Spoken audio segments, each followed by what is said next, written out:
But it's cool that you know that. Only because so many bands cover it. How old are you? You got to think about it. 40. Or you got to figure out if you're willing to admit it. No, yeah. I don't like when people say their age and a half. I was going to say 40 and a half, but I'm like, it's kind of cheesy. No, yeah. There's like you could be six. Hello? You could be 6.5. 6.5. Yes. Yeah. You gotta get a taller couch. That too. Okay, so I need artist tape. I need a new couch. Okay, I need a high pass, which I don't know what that is. You don't know what a high pass is? No. It's a filter. So like you know what a high pass sounds like. It's just like if you're Joey. How can I I can demonstrate it. Please. Are we rolling? Oh yeah. If there's any dead space, we'll fucking slice it. It's fine. Okay, so I'm learning low cut. Okay, low cut.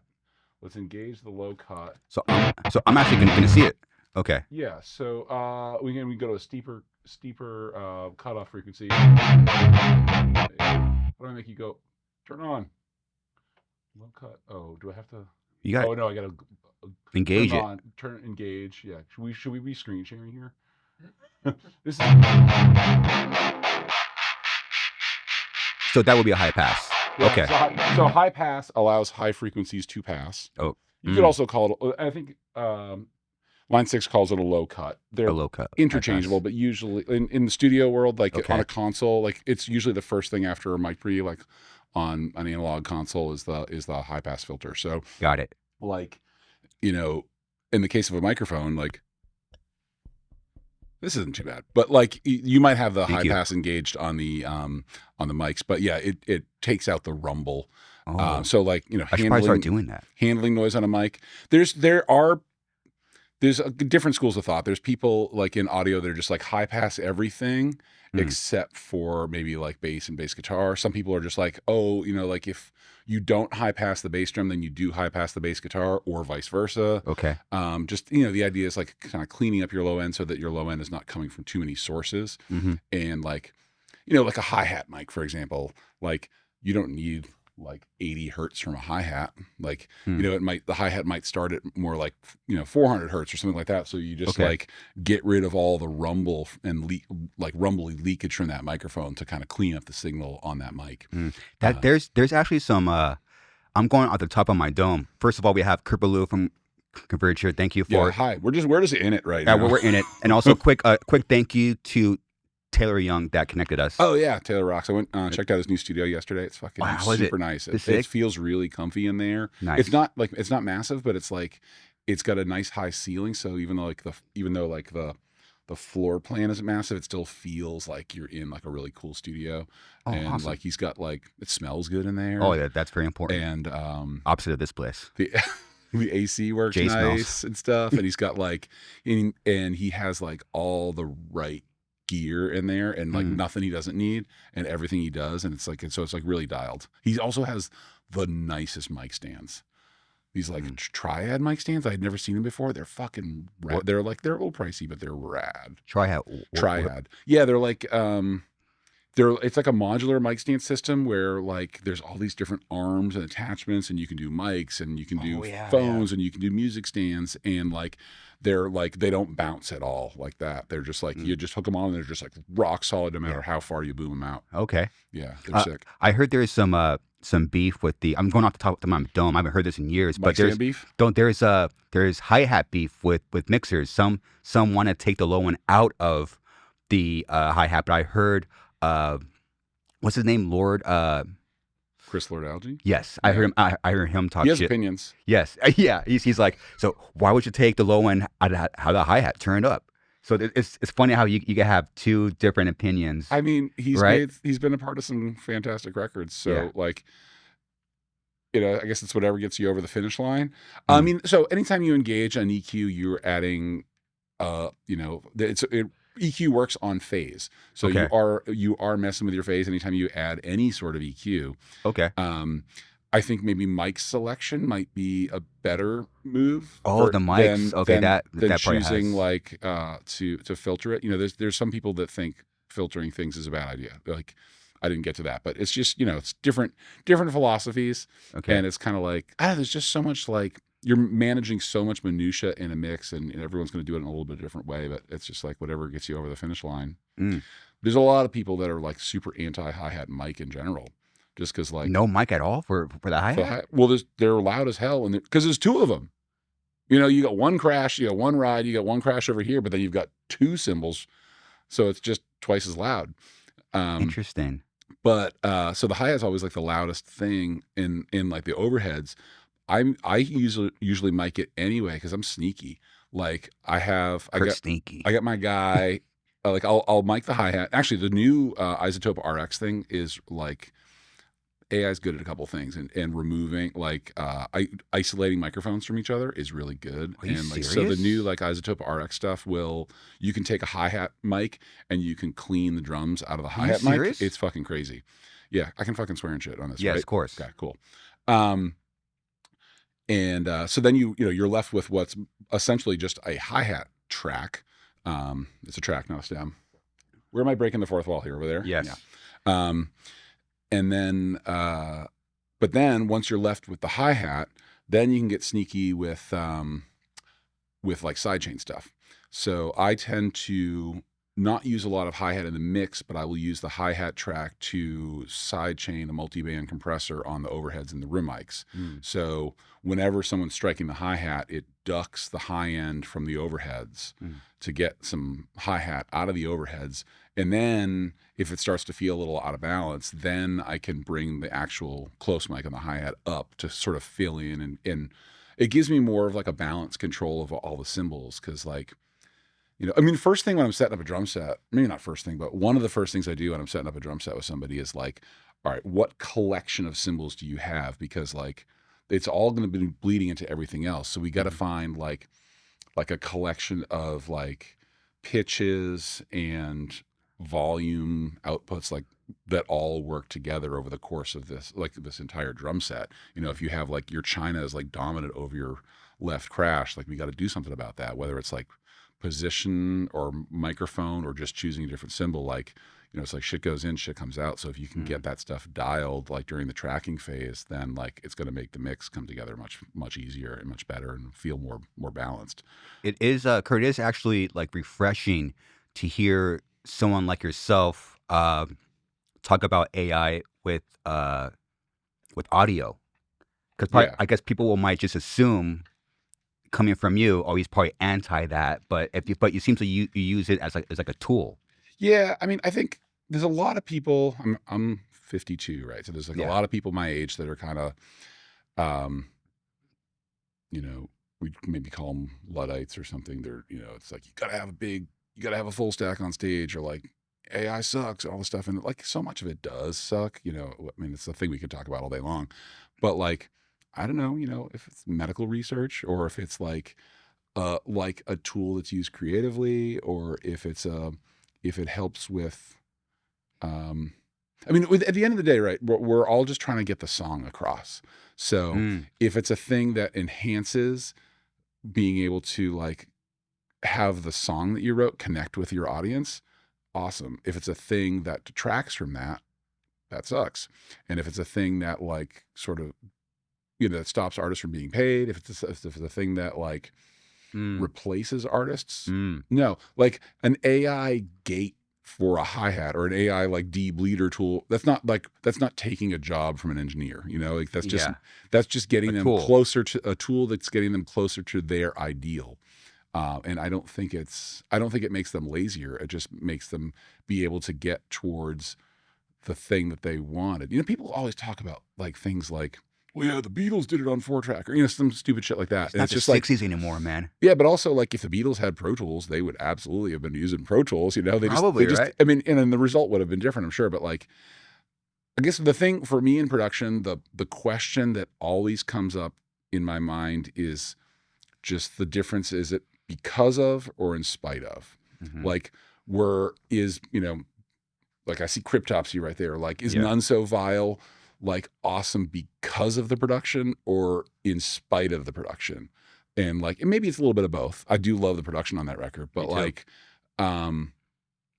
but and it probably wouldn't sound the same if it was made today, but like it would probably still fucking rip if it was made today. And so like the songs come across really well. And you know, and I'm like, I feel like when I'm recording bands, sometimes I'm kind of like talking them off a ledge about like some ideas that they have about production, where they're like, when people get into this thing where they're like chasing a production that they know from like some other record that they're a fan of. And I'm just like, you know what? The people never goes well. It never goes well. The people who made that record were doing the best that they could with the tools that they had at their disposal, like their talents, their gear, all that stuff. Like they were just doing the best they could with what they had in that moment, and they made a kick-ass record. And now it's like it's funny when you think about like your favorite songs and try to imagine yourself like in the studio or the writing room when those songs are being made. Like they didn't know like that it was going to be fucking Am I Evil or Mr. Brightside or, you know, whatever the fucking like iconic song is. Like they didn't know it was going to be iconic. They were just like, that's another song. They're doing the best they can, you know, Back in Black. They're doing the best they can in that moment. And then to try to chase that, like, you know, I think it's interesting to kind of decode it and stuff, but like the lesson should be like just doing the best you can with what you have. Yeah. Then what's your take on the actual room? Because then that's the part 2 of that, where people are like, oh, I want to go to this studio or this room because, for example, we're in Southern California, so obviously I'm a new metal fan, so it's like NRG. Obviously. NRG. Yeah. But is there something to that, or is it kind of the same thing? Because I mean, there's again, there's just so much minutia that goes into making a record that like a record's not necessarily good because of energy, but energy is part of it.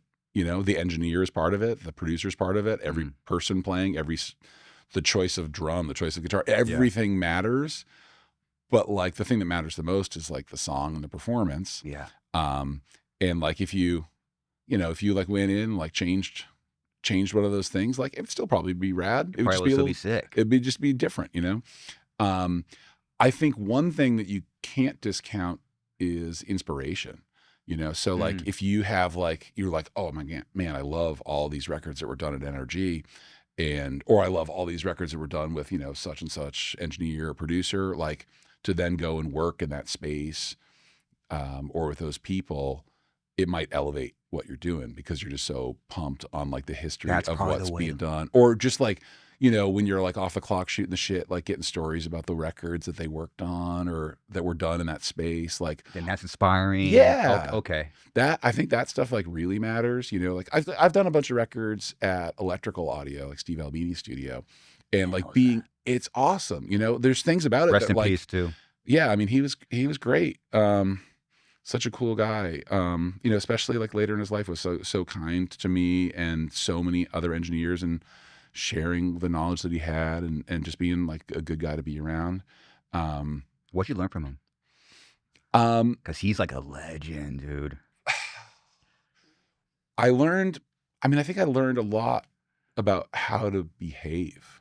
Okay, nice. You know, like his sort of take on professionalism in like just being like, you know, he kind of had like a contractor mentality, like a plumber doing a job kind of mentality about a lot of the stuff, like a workman, like stay out of other people's way, like trust their instincts. You know, there's times where you go in the studio and like people, like you get this feeling that like, oh, if this person's left alone, they're going to fuck up the record. And he wasn't like that. He was just like, he wanted to empower people to take control of their own music, and wasn't really interested in like, you know, management and production and labels and all that stuff. It was just more like really like artist forward.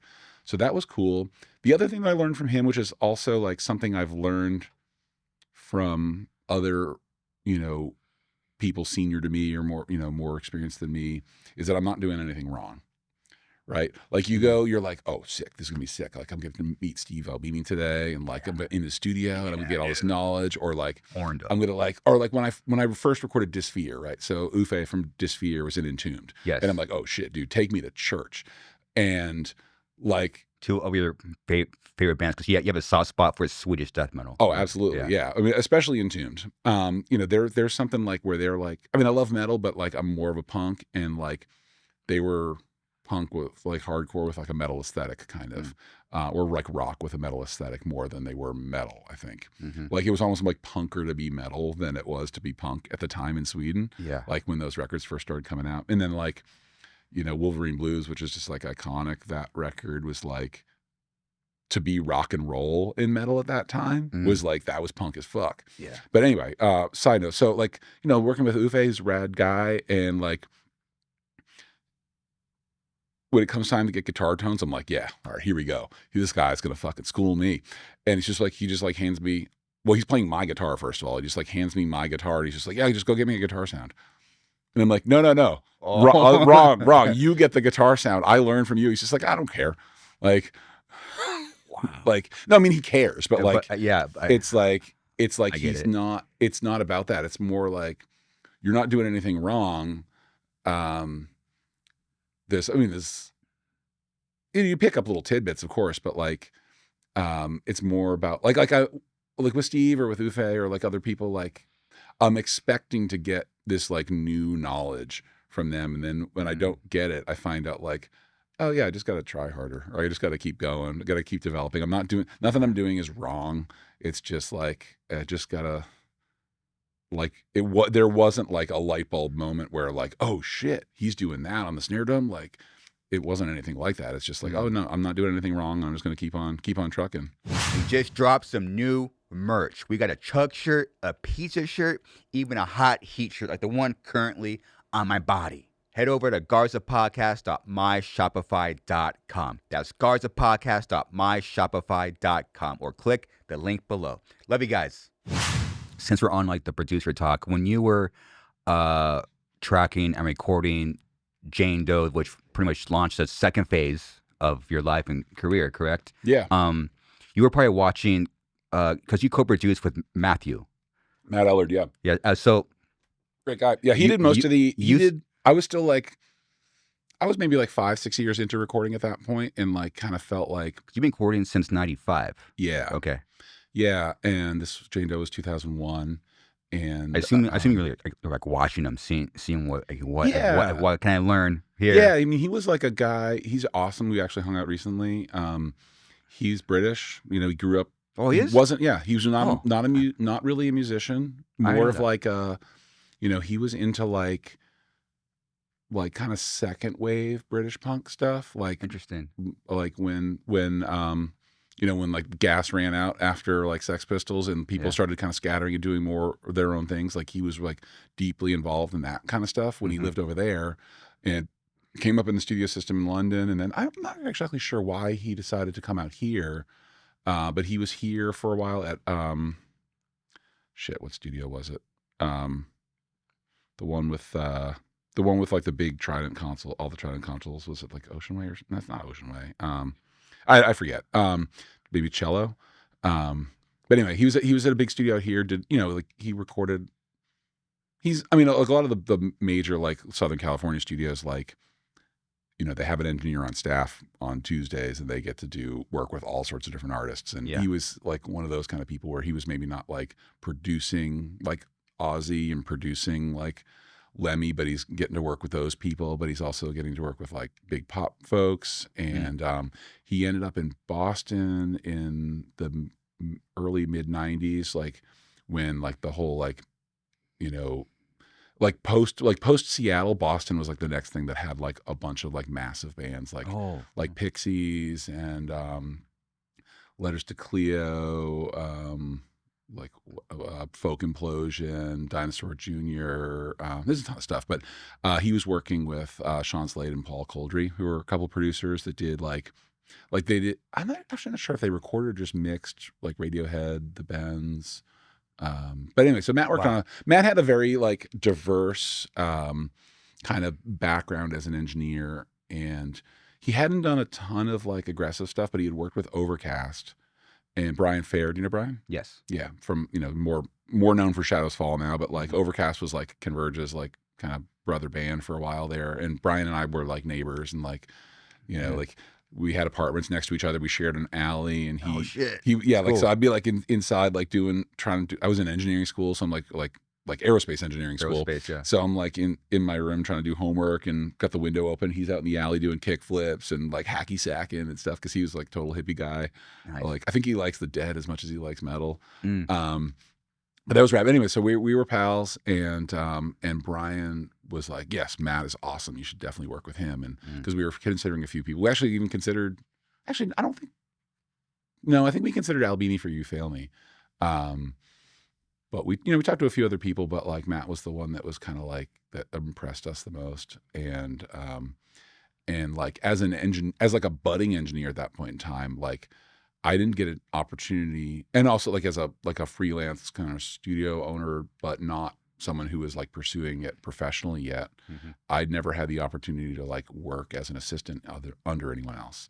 I didn't come up in the studio system. I was just like I was reading rec.audio.pro on the news groups. Like before there were message boards, there were news groups. Okay.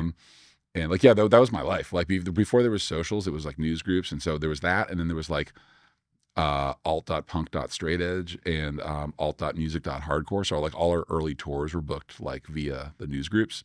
But anyway, so I'm like learning from the internet, and then like, eventually like Tape Op magazine comes along and I'm learning from that. But like I didn't have a chance to like work under people. And so I think selfishly, I was like, okay, Converge got to record with somebody that's going to like help me learn.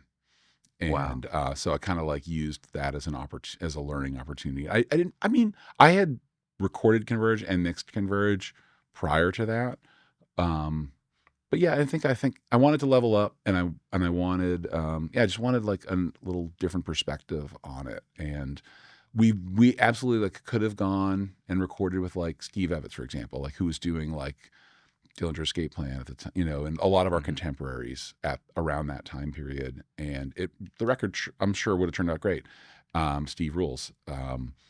But like we thought the idea of like choosing someone who is like a little bit outside of our demographic, or someone who had like a more diverse, like, I mean, that backfires a lot. It does when people try to do that. But when it connects, it's like it's a special that you can't never. And so I think part of that record being like so unique is like the fact that it was like in some way made by outsiders. And even the band itself, like it's even in the name, like we kind of exist between worlds. We're sort of like a fence riding band by nature. Like we're not metal enough for this. We're not hardcore enough for that. We're not noise enough for that. We're not punk enough for this. But we somehow find this like space in the cracks between other things, and formed our own identity there. And I think with Jane Doe, that's when all of the pieces kind of came together. Like the production we had, it's the lineup that is the band now is like really the lineup that made Jane Doe. We also had an additional guitar player then, but he was sort of moving more towards his band Bane at the time. And once we started touring on Jane Doe, it was the four of us that are still in the band now. And that was Matt's first record too? Matt Ellard? Yeah. Yeah. And then he recorded the bulk of Jane Doe and mixed it. Okay. And then I was in the mix, but like it was mostly him. And then what'd you learn? What did I learn? Yeah. Watching him, it was like, okay, teach me something, dude. I mean, a lot of stuff. One thing that I still use to this day is he called it turbo tracks. Turbo tracks. Yeah. We would most people now would just call it parallel compression, but I had never heard of parallel compression before. So like and this is all on tape too, and on an analog console. Of course. It's like, I mean, I've told a lot of these stories before, but like like when I was doing guitar overdubs, like I was tracking most of the guitars myself at my studio on my Studer tape machine. And I didn't have like, modern tape machines, there are like, you can do like rehearsal mode and like program in like punch ins and punch outs, but I didn't have that. So like, I'd be like playing guitar with like my feet up on the tape machine and no shoes on, running the transport with my toes. And so it's like, you can't just like punch in little parts. You just got to do the whole thing. Or like, and this machine was pretty good, but some machines, like there's a little gap when you punch in. So you can kind of only punch in when you have a space. Or the other thing you can do, which I did a bunch on Jane Doe, is like comping. So you'd basically have 3 guitar tracks.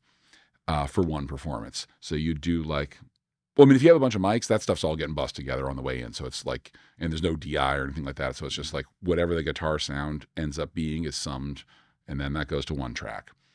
And then, but you have tracks A and tracks B, right? And you can do like, so you don't have to punch in. Like if you fuck up, you redo the fuck up area on track B, and then you have a third track which can't be adjacent to A and B because it'll feed back because of crosstalk. You bounce the two to the third track, and you're just like, okay, here comes the fuck up, and you just move. You do this with the faders, or you do it with mutes or something, and you kind of like, and you do it with vocals like that too. You kind of comp together one performance from two tracks. Interesting. Yeah, I'm sure it's a little bit easier now, right? Yeah, I mean, not using your toes. And there's I don't know, there's something to be said for that kind of workflow where like there's the limitations that force some creativity, and a lot of Pro Tools sessions get really out of control with like hundreds of tracks and stuff. And, sure. I don't like the idea of I like the flexibility of recording in Pro Tools. I like undo, and I like the automation. I don't really want to mix from tape anymore. I definitely don't want to record vocals from tape anymore. But there's something to be said for like the limitations. I think a big thing with recording on tape is you got to practice. And classic practice. Yeah, as time has gone on, I know it's like the modern age, and also like as my like circle of friends / clients has gotten older, like people are like relying on their talent more and on their preparation less. Like when we made Jane Doe, we practiced all the time. We had full demos of all the songs, and like, we could play all the songs all the way through as a band. And, like a lot of the projects I've recorded even this year, like, the songs are written, like the members live in different places, and then, they all wrote it on their computers, and they shared tracks, or maybe one person wrote everything, and then they like, like, here, learn your parts or whatever, like something like that's happening, and the song's being performed for the first time in the studio. And it's awesome that we can make records that way, but like, I don't know, like those songs almost always get better on that first tour. Like a song's got this like arc where it's like you write the song and then you're super pumped on it, and you've got the enthusiasm, but you don't have like the muscle memory, you don't have like all the details worked out. And then like, somewhere like on the first tour or two, like the song gets better, and like you want to record it here. And then at some point, like, you get too good at playing the song. You've been playing it too long, and then like, that's true, or whatever, something happens, and the song's pretty good still, but like it's not like at its peak anymore. And like, so I was, I like when I record bands that like play all the time, and can just come in and like bang it out. It's like so fun to record a band live too, because like as a mixer, to be tracking something live and have all the pieces right there and audible, it's like, it's so much faster, because you can be like, oh, that bass sound that I thought ruled on its own like doesn't work in context or whatever. You can just get things so much closer to how they need to be like during the tracking phase. I mean, you miss a lot of the details, so you are relying on the band being good and not being, because there's times where like, I got to micromanage people, because like, when you're tracking bass, the bass player's like, no, dude, you told me it was 4/3, but like, no, it's 1/3 or 3/1 or whatever. Yeah. So that's part of like the producer job. You know when to step back, but you also know when to come in, and knowing that balance. I scale all of what I do based on, where I can be helpful, how much time there is. Like, if I'm working on a record for a month, that's different than working on a record for a week. I'm more hands-on if we have more time. Totally. I like to be helpful in small ways. Like, I'm not necessarily trying to like put my stamp all over a record, but if I can, it's my ears and it's my instincts. Like, there's going to be some through lines in the work that I do. I know that, but like, I'm not trying to like, when I agree to work with a client, like, I'm not trying to have them make my record. Like, I'm trying to make their record, and whatever I can do to help them get over the finish line is good for me. But sometimes people need to be pushed, and they need to be a little out of their comfort zone, and they need to be like, without being talked down to, they need to be told like, hey, I think you could do better. Totally. Yeah. Selfish question. What was how did you get that guitar tone on Jane Doe? Yeah. What What is it? Well, it's funny, like you said, we got the Jane Doe anniversary coming up here, and I've been like listening to that record a little more lately, and like actually like listening to the tracks on it, and yeah, they still sound cool, and it's actually really different from song to song. That was another thing Matt did that I like. I was going to mention earlier that I have 25 years? experimented. What? 25 years? 25 years, yeah. Wow. It was 2001. Holy shit. I've experimented with working this way, but like one of Matt's deals with mixing is like, all right, we mix this song, cool, all the faders down. Start over for the next song. And so every song is like a new mix from scratch. Are you serious? Yeah, like he might bypass everything and then turn the same shit back on. And he might but he doesn't unpatch, but it's like it's still basically like, let's balance this thing again from scratch. And if you listen to the album with that in mind, like there's songs where like the bass is bumping, there's songs where the bass is quiet, and there's like I did notice that. I'm like, it's funny you bring it up. I was like, I bought that record. I bought it at a warehouse, and the past 2 days I've been at the gym, like just kind of reconnecting with it. I was, oh shit. I was like, man, all right, this is my selfish question. What did Kurt use for his amp and his guitar? Like what? Well, I don't remember everything. Well, let me just finish talking about the whole like mixing and tracking thing of that. Like it was done.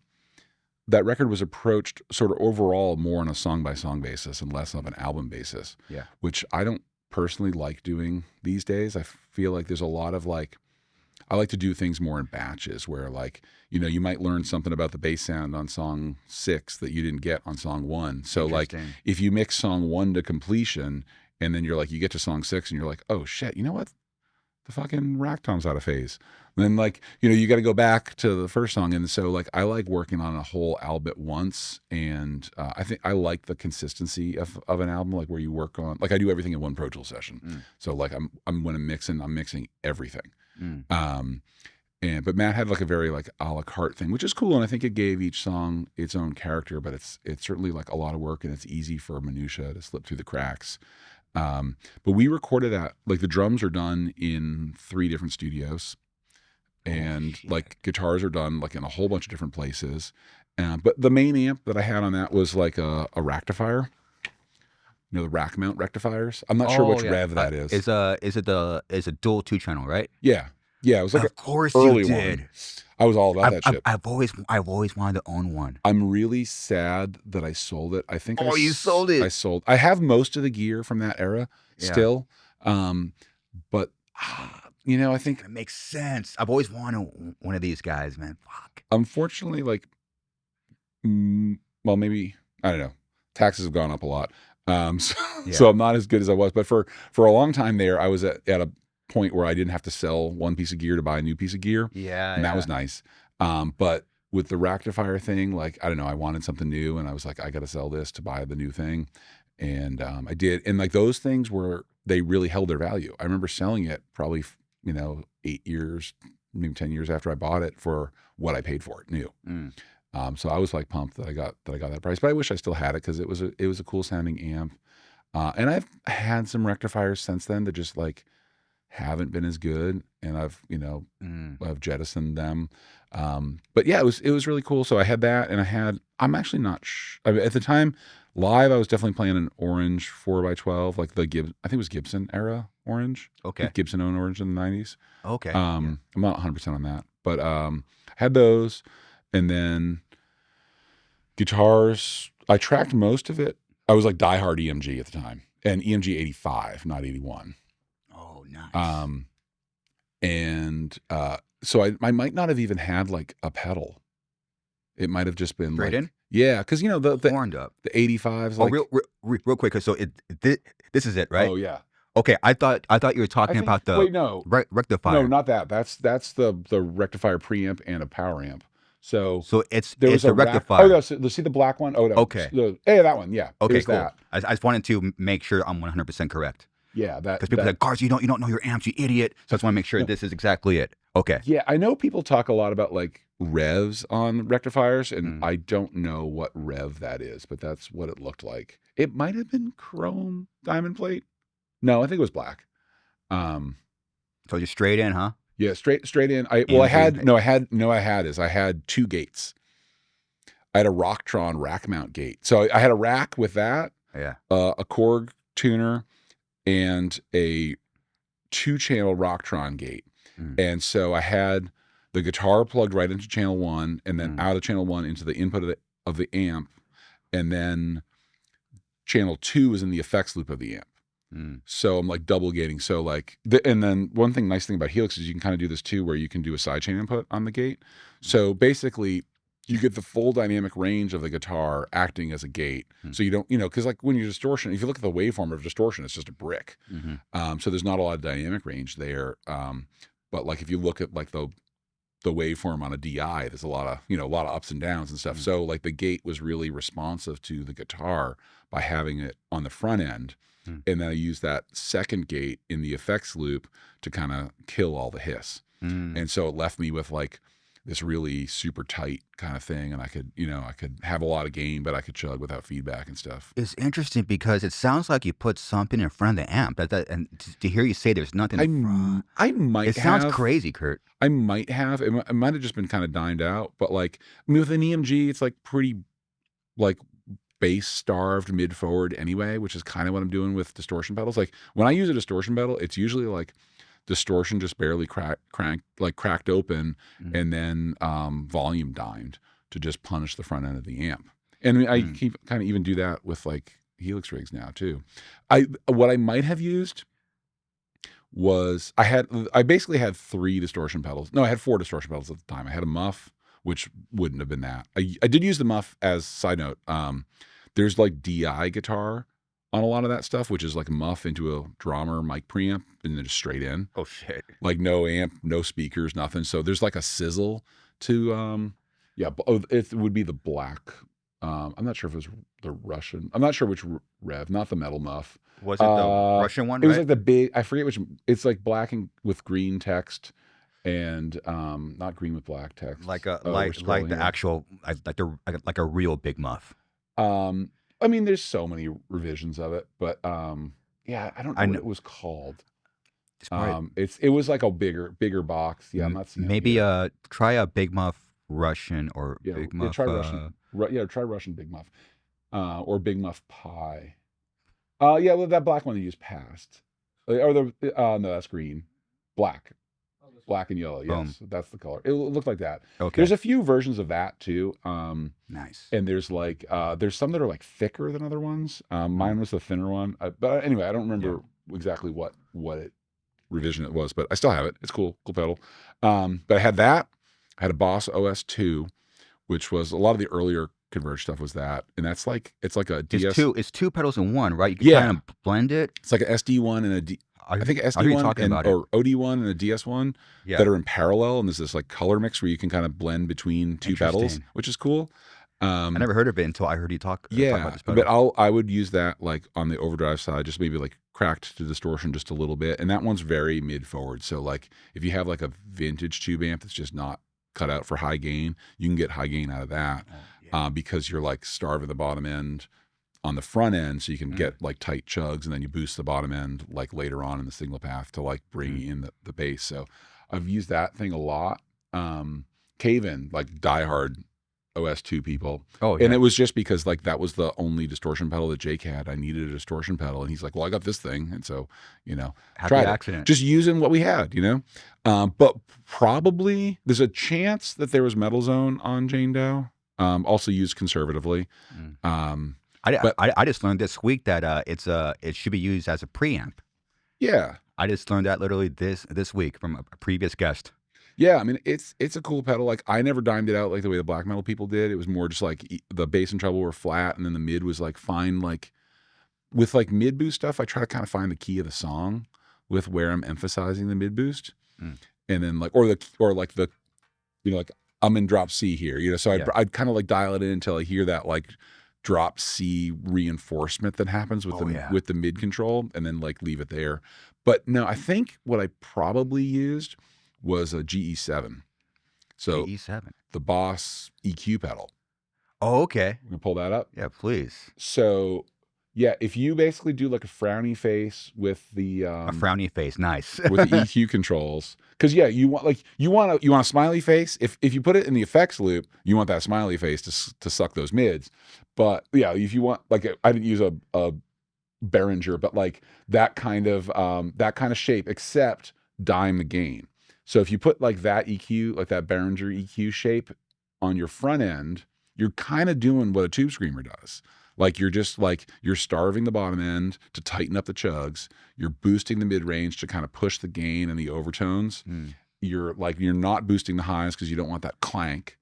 And then you just dime the level to like make it hotter, like you're diming the output of a distortion pedal, and that just like overdrives the amp harder. Okay. Because the other amps that I used on that record would have been like a 50-watt JMP, which is like, medium gain.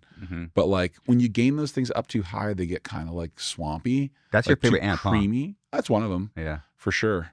The one that I've had since '95. You have like a 70s that's modded, correct? I don't actually know how I mean, all of them at this point, they're like 45, 50 years old. So they're all like kind of like they've all been maintained in some way. And they weren't super consistent out of the factory to begin with, but then like with the maintenance history of them all, they've kind of moved in different like people have changed tubes and recapped them and done all kinds of stuff. So they're all like, they don't all sound the same. And I have a good sounding one. And Zach, who works at my studio, is like a great amp tech, and he's got that thing in great shape now. But yeah, so I used that. I used an Ampeg V4. Our track sheets for the record, none of them are labeled with like what the gear was. It's just like guitar 1, guitar 2, and like, I can listen back and be like, oh yeah, that's me, or that's Aaron, or like, I think that's probably Racktifier. I think that's probably Marshall, but I don't know. I don't remember all the stuff. We have 0 photos. That's another weird thing about we had no phones. Oh yeah, it's 2001, right? And we're not thinking about like documenting the thing. We're just like going to do. This is like literally like not a single photo. Oh, nothing from that record. It's just memories. And it's memories and it's track sheets to remind. And it's the when we still have the tapes and stuff. So you can pull up. Oh, sick. Yeah, we pull up the tapes and like see what's on there, see what we didn't use, see what we used and stuff. I have a pitch. It hit me right now, dude. If you should do some kind of like revisit of the tracks and film me guys like going through each track, listening through the song. If you still have the tapes, dude. Cut. We've already done that. Oh, sorry. Fuck. The great idea. I'll keep it. No, did you ever we're going to do some sort of anniversary celebration for it this year. We haven't kind of figured out exactly what it's going to be yet, but we filmed some content, and Matt and I did that. Oh, when? Like December. Oh, that's recent. Yeah. Oh, that's okay. It's funny when I do any kind of research, I don't like any recent stuff. Yeah. Yeah. I kind of like knowing like the whole history first. Oh, cool. And think because recent stuff tends to naturally just come up. Yeah. Like did you guys drop 2 records? We dropped 2 records this year. I got confused. I'm like, they just dropped a record in February, and you guys. So this comes out in June 15th. So your new record will already be out. Yeah, So I think our new record's like June 6th, maybe. Yes, Something June. like that. June 5th. So out now. Yeah, because I we just had. I mean, we can talk about that later, but we just had like a lot of material, and it all kind of came together. I mean, I guess we'll talk about it now. Let's go.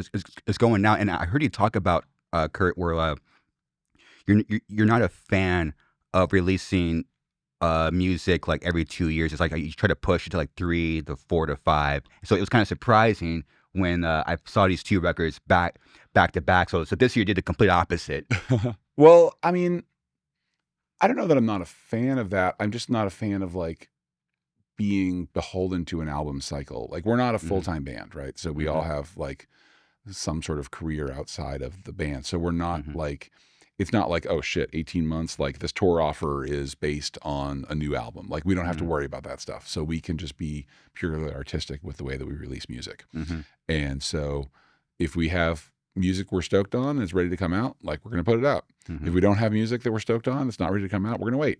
So it's been, like 9 years since a proper Converge record. And, we've been probably kicking around demos for these new records for like 7 years. And, I want to say, maybe we got up to like 25 ideas or something like that. But like, for a while it felt like oh yeah, we'll probably get like 10 to 15 songs done, but then just at the very last writing session, a whole bunch of the ideas just like clicked all of a sudden. And because one of the best things you can do as a songwriter is to somehow force yourself to have perspective. When people are writing, they get like real pumped on their own ideas. Like they're like, yeah, I try not to do that. It's unavoidable. You get like amped. You're like, oh, dude, I got this new song that I wrote yesterday, and you have to think this is the greatest song of all time. Okay. Because if you're not championing your song, what's the point? You're like, I just wrote this thing, whatever.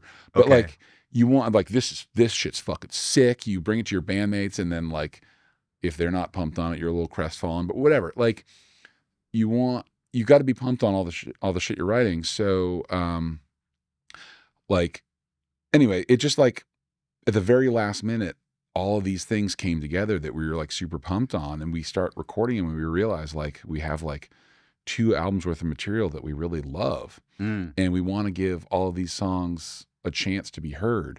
And so we could have done like a double album, or we could have done a single album and then a bunch of B-sides for singles, and then maybe someday did like a deluxe double album or something, which is sort of what we did in the last one. Yeah. But like it kind of erases all of the songs that you put in that like C and D side of a double album, or the things that you put as B-sides. And we wanted every song to have a chance to be heard. And then also, like, especially in the modern age where people are mostly listening to singles, they're not really listening to albums all the way through as much anymore. And, there's not a lot of attention span for things. So like, if we can like break that up and give them a little bit of time to digest, so you got like it's a multi-course meal rather than like a feast all at once, Okay. And we felt like that was the best way to give every song its chance. And then like, a little bit of the press that I did on the first album, like they noted like, why is this album so short? Why it's only 32 minutes and stuff. And really? I think it's perfect. I mean, well, our previous records were probably like more like 45. And I was like, the first thing I said was Rain and Blood's 28 and a half. Like both Lifetime albums are like 21 minutes, and these are like perfect records. I love short records. Dude. Yeah, it's like get in, get out, leave people always. This is my, we were talking about Metallica off air earlier. This is like my problem with Metallica is like leave people wanting more. It's always better to leave them wanting more than to give them too much. And this, like, when you hear a song where it's just like the verse is like 32 times instead of 8, or like the arrange, or there's like 3 verses, or it's like, or they're like, well, we like part C going into part D, but we also like part C going into part E, but we like E going back to D, but we also like C going back to D. So let's just do all of those various things. And now the song's 7 minutes long and has every version of it. Like, it's like the song version of an amp with too many knobs or something. It's just like, make a fucking decision. Give us the best version of the thing. Get in, get out, and leave them wanting more. Yeah, I've always because you get like the pressure of like, oh, it has to be like a certain length, but then you're forcing something. Yeah. For what? When it's like, if it should be 22 minutes or 30 minutes. I mean, some of that is related. Some of that's related to like distributors and retail too. They're like, like my boys, like Nails, like they'll do like an 11-minute album, and then it's sick. But then like the record store's like, we can't sell this 11-minute album as an LP. We can't like put this 11-minute album. It might be like 47 songs or something, but it's like, it's like, how do we categorize this? Interesting. And they have a tough time with that. That sucks. Oh yeah. This is a question actually for the people. Nails, abandoned All Life. Yes, abandoned all life. People talk about the guitar tone. I'm sure you're sick of answering this question, but I know that people want to hear about it. Like, what did you do with that guitar tone? I'm a little hazy on all the details of between record to record, but usually with Nails, it's HM2. And Todd, I think, generally favors just like the classic made in Japan HM2, even though he's tried some other ones here and there. And I think it's usually been just like a JMP or an 800. I think, I know we've tried like maybe 6534. We've tried like maybe like like I've got a couple weird amps like the Sparrow Sun amp and the Dean Costello like HMW. We maybe have tried those, but I'm pretty sure it's just Marshall. But like the kind of like the secret, the thing that like makes it kind of crustier, is there's usually like a parallel DI path. So, and I think for Abandon All Life, I have this like really shitty HM2 clone made by Arion. Called the Metal Master. That's like the enclosure for it's all plastic. Like it's not even like a metal pedal. And like, so you stomp on this thing too hard, it explodes. So like it was never used live, but and I literally got it for like, I don't know, $15 or $20 new. Like I forget who was selling them new, but like, holy crap. Yeah, like no, it's that pedal, but like it was brand spanking new. I want to say it had a blue battery door. There's a battery cover like that where it's the logo. That's like the battery goes under that. It doesn't like go under the foot switch like a Boss. But anyway, it looks like shit. It looks like shit, and it sounds crusty as hell. But that it maybe even like a Metal Zone stacked with that into. I have this like really old Altec of I think it's 1567A mic pre or mixer, mic pre mixer. It's like a 5-channel mono tube mixer from I think it's from the 50s. Apparently Ray Charles used to mix his own records on this thing because it's just 5 knobs and you could, as a blind man, you could just grab these 5 knobs and like I think there's bass and treble on it too. Your mouse cursor was just over to the left, to your left. Yeah, that one. That thing. So like, yeah, there you go. So like a couple of distortion pedals stacked into that thing, diamond out the, I'm not sure what we did with EQ, but like diamond out the tube gain on that thing, and then no cabinet, no amp, and then blending that in. So you've got this just like kind of like sound on top of everything. And then no cab? No, so it's in parallel. There's a whole amp rig, which was like the JMP with the HM2. You almost fucked me up. I was like, wait, why?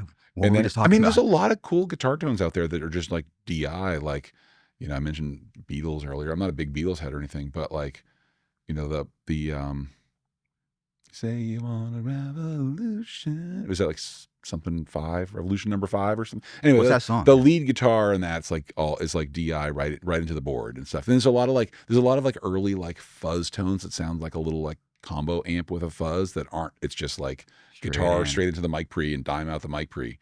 And it's a different kind of sound. So it's like imagine Revolution number 5, but like grindy death metal. And that's what you get. So you blend that with the amp sound and it just adds this like sort of high-end sizzle. I've also done it, and I may have done this on this record, but I'm not sure. But like in Pro Tools, there's like a stock plugin, the air distortion.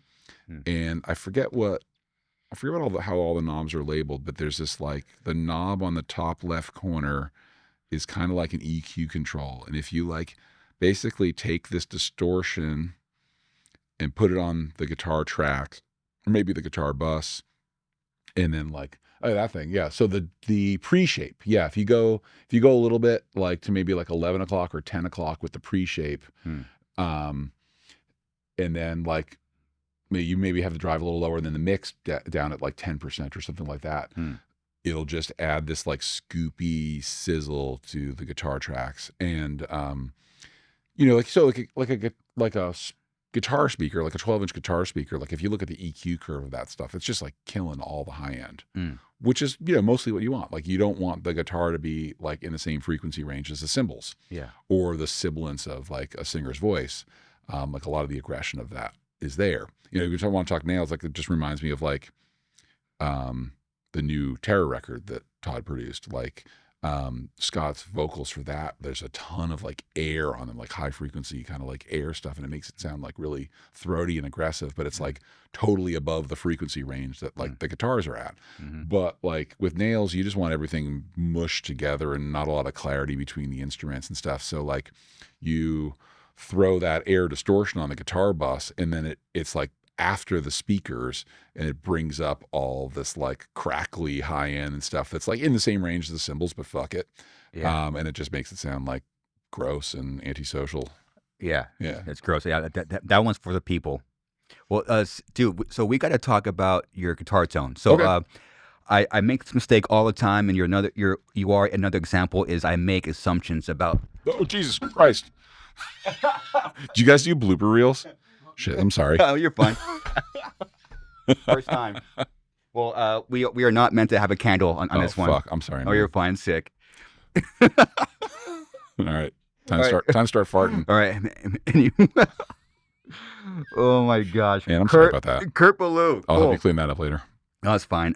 So I made a assumption about you. Yeah. Where he's probably all about vintage amps. He's probably not about like the digital stuff. And we have a Line 6 Helix. Yeah. Yeah, I got the new Helix Stadium. It rocks. Fuck that candle. Do I have to explain myself now? Yeah, no, I kind of love it when people like show up expecting like some, me to have like JMPs and V4s and other like vintage stuff, and I love that, or like some boutique amps. Like I played Bad Cat for a long time. I still do play the cabinets. I love that company. Yeah. But yeah, there's something about like disappointing the gearheads with using this modeler that I don't necessarily want to. I don't really want to like disappoint him, but like it's cool that like it makes it about the songs is what I'm getting at. Like it's like I think this thing sounds sick.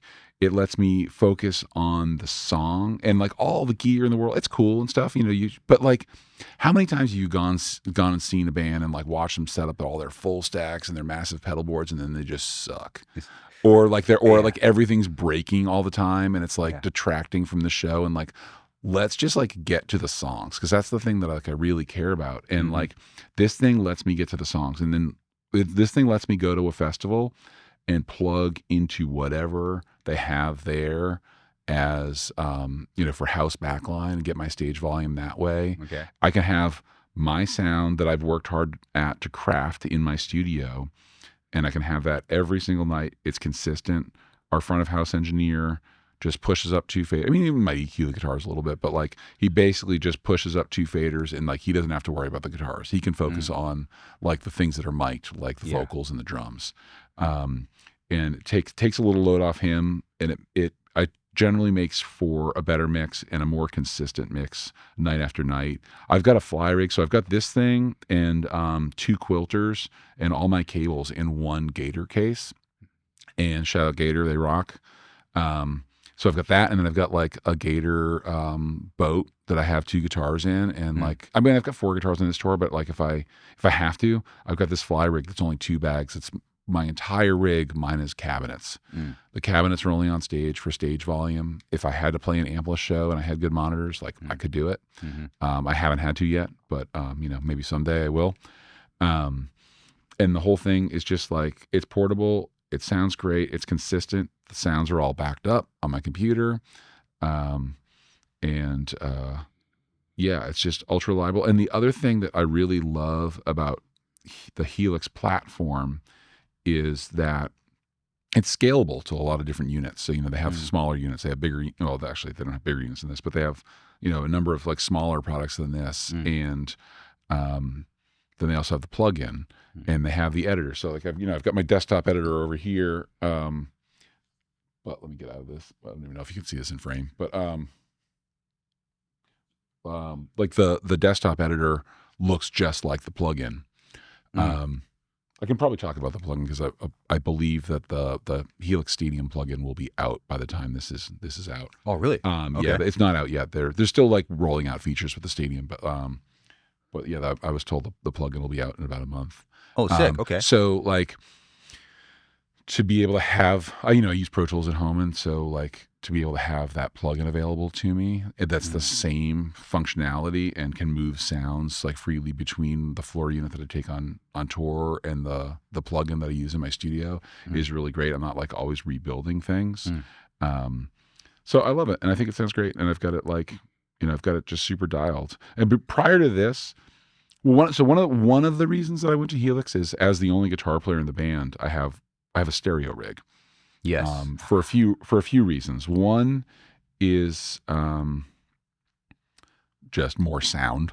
The other reason is like, in like a typical like one guitar band, it's like, where do you pan things in a mix, especially in a live mix? And like, if you put everything pan center, and there's a lot of front of house engineers that just have a very mono mentality, because they're like thinking about like how wide the room is, and they want people and the entire room to get some of everything, so they might just pan everything mono, and that's okay. Our guy tends to pan stuff in stereo, so it sounds great and more full from the mix position. But so when you are in mono, there's really like two ways to carve out space for things in a mix. Well, there's a lot of ways to carve out space for things in a mix, but like the two most simple ways are like EQ and pan and volume.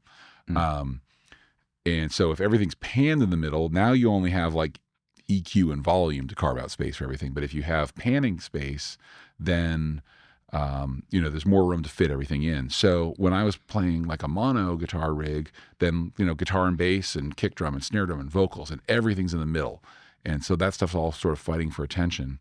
But in a full stereo rig with like a pseudo doubler like I use, the two guitar amps can be hard panned, and that opens up a hole in the center channel where like bass, kick, snare, and vocals can live. And it's more frequency wise, those things are easier to find individual space for than like if you have a more like full range thing like guitar competing in that space too. And so my first foray into doing that, I started using analog amp or cab sim type stuff, because one of the problems with a stereo rig is if it's mic'd and you have two cab and it's mic'd and you're on a bouncy stage, like everything's moving, right? And so the phase relationship between those two mics is constantly changing. So you've got this like swirly thing that's happening between the two guitar tracks. So we want to get that out of there. So I moved over to using the Palmer PDI-03, which is this like it's like a bunch of inductors and transformers in this box, and it's like it can be a load box. I never used it as a load box. I just used it as like a mic sim type of thing that went in line between my head and my cab. And so that, at least now the sound that's going in front of the house is pretty consistent. We don't have to have mics on stage. We don't have to worry about cabinets moving around. And then, I sort of moved from that, I used some other things, like the Rivera makes a cool one, and I used some other analog things, and maybe I would have got to the point where I was using like the Waza amp. What's it called? The tube amp expander, I think. It's like a it's like a reactive load and IR. And then Two Note stuff came along. Like I could have gone that way.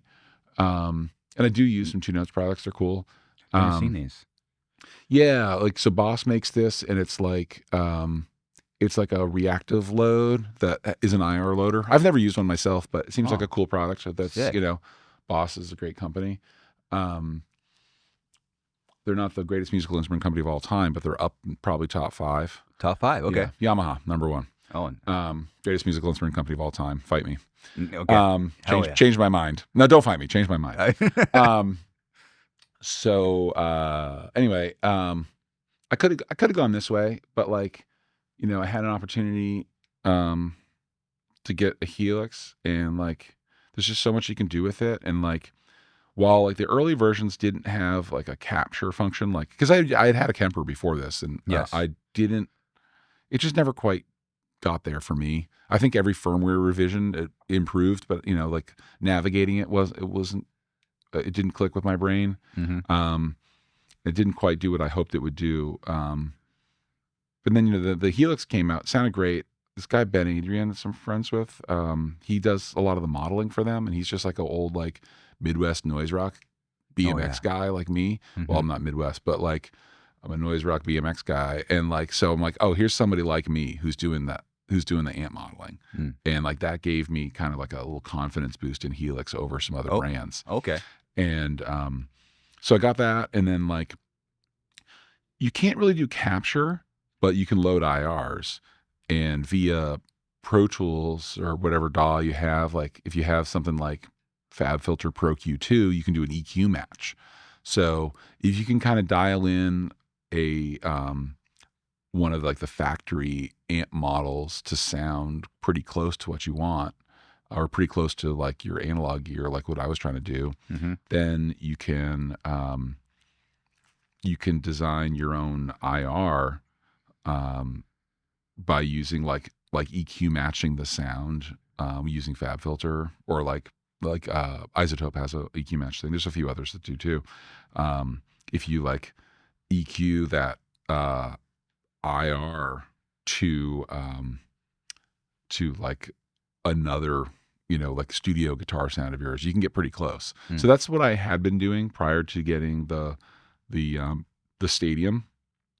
Now that I have the Stadium, it allows for capture. Okay. So I'm running. I have this like weird, like very uncommon guitar amp that was gifted to me by my buddy Evgeny from Belarus. He owns a music store called Sparrow's Son. Okay. And our Sparrow's Sons, and he reached out to me. It's just like, hey, we made this amp and we think it's like the best amp ever, and I want you to have it. Oh yeah. And so he sent it to me, and they've only made a few more. I ended up buying another one from him. It was so good. So now I have two of these amps. I have a combo and a head. You're looking up Sparrow's Sons? Yeah, that's it. So mine doesn't look like that. There's nothing in Cyrillic on mine. But they've only made like a handful of these things, and I have no idea what the circuit is based on. I think that's kind of a secret. Okay. And like the one that I have, the purple one, Big Perp, that thing, like, that's it. Yeah. So, mustache me. Oh yeah. I saw this thumbnail. Like, so so this version of me, we played at the Nile and Mesa the other day. You have many versions of you. I've noticed. I mix it up, Yeah. But we played the Nile the other day, and I was on Instagram like scrolling through the footage, and like that version of me was in the crowd. Like the camera pans by, and like I don't usually, like when people say like, oh, so and so looks like you see the person, you're usually like, nah. Yeah. But like that version of me was like in the crowd. It was like, whoa. But anyway, yeah. So that's the amp that I have. Like it's very DIY. It's like all hand drawn. It's a hand etched circuit board inside. Beautiful. It's a hand wound inductor. And I've heard of a couple other, every one of these that they've made has been different too. Because I've had a couple of other like versions, like the Cyrillic one. Like I had a client who had one in the studio. It sounded different than mine. And I also have a combo that sounds different. But anyway, so like my capture rig here is a Sparrow's Son combo on the left side and the head on the right side. And then the distortion that I'm using, I got sneaky. The first leg of this tour, I was doing so I have a guitar company called Godseen Instruments. Yes. GCI, here. That's the next question. Yeah, I make pedals and guitars and PCBs for DIY builders as well. But anyway, so I have a pedal called Onslaught. That's like a super mid pushed, like one knob high gain kind of thing. It's got a couple tricks to it. And oh, there you go. That's a pedal. Yeah. So the first leg of the tour, I was just using a capture of that as the pedal, but the Onslaught like is a little bit lacking in top end. I think most people would love it for like high gain, heavy chugga stuff. But like I historically have had like a little bit chirpier of a sound. Like when I played Bad Cat, for example, like that stuff is like, it's more jangly. Yeah. So I like to have like a little bit of like a jangly component to the sound. So I did like, I made a proxy, they call it proxy cloning in Helix language. But it's, basically like a capture or a profiler or something, to use some other company's language. But I did like 2 distortion pedals in parallel and made like a clone of that. So what I'm using now is, a long ass time ago, I like made this like overdrive pedal that I called, I like decoupaged it in Christmas wrapping paper. I called it the Indifferent Snowman, and because there's this very bland snowman and the wrapping paper, and he just looked very like blasé about life. So I just called the thing the Indifferent Snowman. Okay. You're not going to find it. It's just like I have Jay finds some crazy shit sometimes. Yeah. I'd be shocked if you found a picture of the Indifferent Snowman. But anyway, so like I rigged up, like I used like a mixer and like rigged up like a parallel distortion thing and then captured that. So like that's another thing I love about doing this is being able to do things that you can't do otherwise. And so like much like you've probably heard people talk about how like they maybe like their capture or their profile in a Kemper better than the real amp sometimes. Because I've been on that road lately. It's weird. Yeah. Well, it's like weird. So like when you do like whether it's like STL Tones does it too, where like you capture a snapshot of a rig at certain settings, right? Yeah. So it's like when I made these proxy clones, I dialed in my amps and I dialed in my pedals at certain settings the way that I wanted those settings to be, and then captured them. But then line 6, they don't know what the whole sweep of my gain control does. They don't know what the sweep of the EQ controls do on that amp. They just know what that snapshot sounds like. And then they give you some basic EQ controls and gain controls to further manipulate that sound, but that stuff is in no way related to how the EQ controls work on the real amp. Yeah. So now you have this other set of EQs that you can work with that react differently. Okay. I remember Mitch Harris from formerly of like Napalm talking about how he loved his Kemper sounds better than like whatever the amp was that he modeled, because now he's got all this extra EQ control that he doesn't have on his real amp, and he can like make it like way more extreme or extreme in a different way using the Kemper EQs, and like so I like that. So I've got a thing that's just like dialed, that's dialed in a way that like the analog amp wouldn't be dialed. Interesting. Can we hear it? Yeah, sure. I know we were messing around with this like doubler thing. So I'm not actually sure what you have on now. So right now, this is like as I play live. So with doublers, right? So what I'm doing, I guess I don't know if you have this thing on your screen, but like this block here. We'll come out after the pod and take a few pictures. Oh, okay, and cool. then we'll show it. Yeah. So what I'm using, my signal path here is basically like the top row is sort of like the input stuff. Like we've got, what is that? Oh yeah, we got a HM2 if I wanted that. Of course, I don't use that live, but if I ever needed that. So this is my proxy clone with my my like parallel distortion thing. Then I got a gate, then like delay, pitch effect, reverb, and reverb. Now it goes stereo. So then it ends up on two rows on the second, like the B path. And the left side has the right side has a looper. Okay. So if I want to like overdub something and play over myself, I can do that. Got it. So like the overdubs in the right, and then like the live playings in the left. And then it goes into the 2 amp models the 2 amp clones that I was talking about. And then there's 2 sends. So the sends are 1/4 inch out. Those go to the quilters that are on stage. And just normal guitar cab. It's not like, not like full range speakers, just like regular ass guitar cabs. So like whatever a backline is going to be at a festival. Yeah. So I don't have to bring cabs in that situation. This tour I'm using Bad Cat cabs. With I got some Neo greenbacks for them too to lighten them up, and they sound cool. Hell yeah. But then after, so my stage sound has no pseudo doubler on it. My stage sound, because as soon as you add the pseudo doubler, you're like, this doubler thing that I have is subtly delaying and detuning the right side.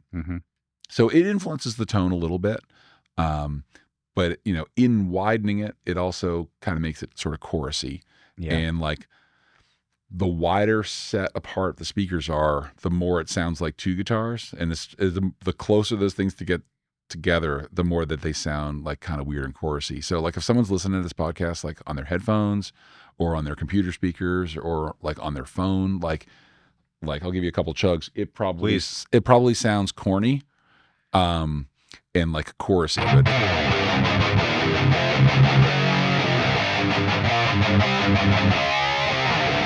am I evil? Yes, you are. Yeah, thank you. I appreciate that. But then so like that might sound chorusy and weird. So that's with the doubler. That's with the doubler on. Okay. And we could also let's see, what am I doing? 4 cents flat and 8 cents of delay on the doubler. It's still like fairly wide with the doubler turned off because it's 2 different amps and two different IRs, but it's much more center. There's a more like stronger center channel that like would compete with the kick and snare and the bass and all that stuff like I was talking about earlier.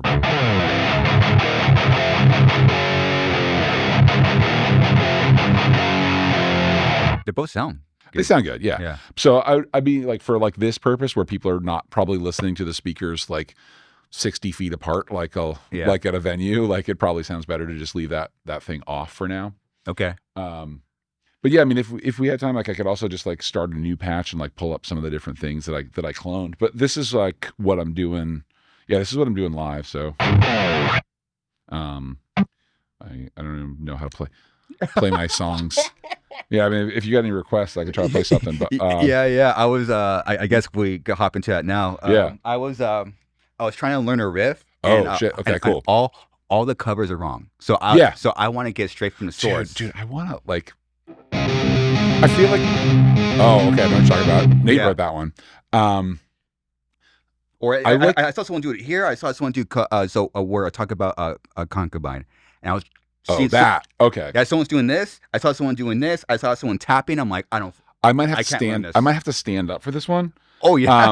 Okay. But you can stand up for this one. So okay, the thing in a different life, if I didn't have like us, if I wasn't a guy in a band, I'm afraid that I could fall into being like a snarky person on the internet. Wow. Okay. It would just be like. Like sometimes, like I hate punching down, but sometimes punching down is hilarious. I punch down. I punch where punches are coming from. If they're coming from behind me, above me, that's where I'm punching back. That's a good philosophy. Yeah. No, but there's something. It's like making fun of a little kid or something. Like it's like it's bad, but like. And when I see someone's like wrong cover, I just want to be like wrong. Oh, of course. I'm like, so mean. But anyway, I love that people are like trying. But yeah, to watch, you know what it is? When I see someone doing one of our covers, they're almost always making it harder than it is. Sometimes it's an oversimplification, but usually it's just like, oh, like I wrote this thing in drop C, but you're trying to play it in C standard, so you're going like, yeah. Okay. Actually, no. Here's a great example. Like our buddies in Full of Hell, they actually have toured with us a bunch and have like jumped in and like played this song Axe to Fall with us. And Axe to Fall is in Open Slayer, which is like, so Sonic Youth, they were famous for this tuning that's like C, F sharp, C, F sharp, or sorry, C, F, C, F, C, F. Yes. Well, I was like, okay, what if Slayer did that? And that's all tritones, C, F sharp, C, F sharp, C, F sharp, C, F sharp. I don't have a guitar tuning that right now, but I can like, well, we can make the G string or A string, whatever you want to call it, a G flat, right? So now we've got the first 3 strings are. Actually, let's do the next one too. Hold on, come on, tuner. No, let's just do it, dude. Oh wait, hold on, that's the wrong. I'm turning the wrong tuning peg. G flat, and then that's back to C. So then, yeah, you got. Like, whoa, so it's blocked up. Yeah, so the harmonics are really cool with it. Like, if you're like,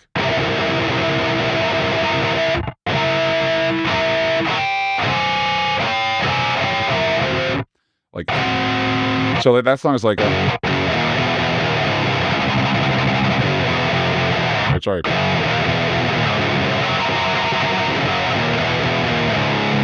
I forget exactly how it goes. It's been a while since we played it. But like the verse of that one is like.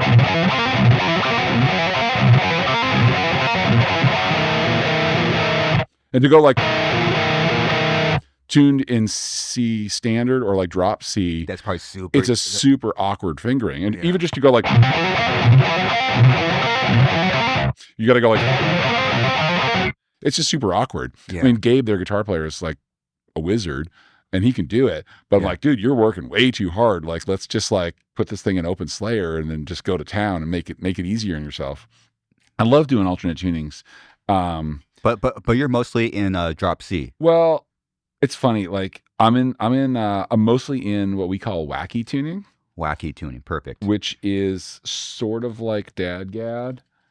And what the younger version of myself was like very protective of this tuning because I thought that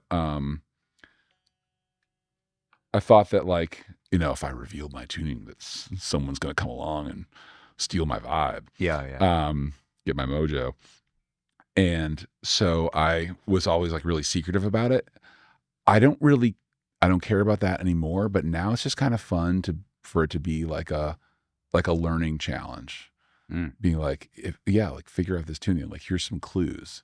Yeah. And see if you can figure it out. I think the clues are, it's almost Dadgad. Like Dadgad down a whole step. And also that if you listen to like the harmonics, like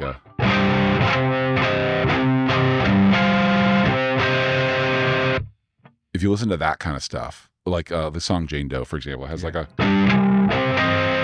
type of part, you can maybe pick up the tuning from that. So it's that's like, it's I'm not protective of it, but like I like the idea of like challenging someone to like find that. And if you find that tuning, it makes other stuff a lot easier. That's a good way to put it. Like here's the harmonics. You've try to find it. Yeah. I don't give it away too much. Just give them the hint. Some breadcrumbs. And if they find it, okay, that's fucking sick. Yeah. All right. So you were asking about Concubine. I don't think Concubine doesn't really use those strings. I mean, like the verse of the song is like, like that's all it is. Oh, dude, I gotta show you. What's the first riff? I got when I gotta show you something about that when we're off the air about that, like a good video of that song. The opening part of the song is like a slapping harmonic thing. I might not be able to do it sitting down, but yeah, I'm a little sloppy, but like basically just like slapping with my thumb 12 frets above what I'm fretting with my hand. Okay.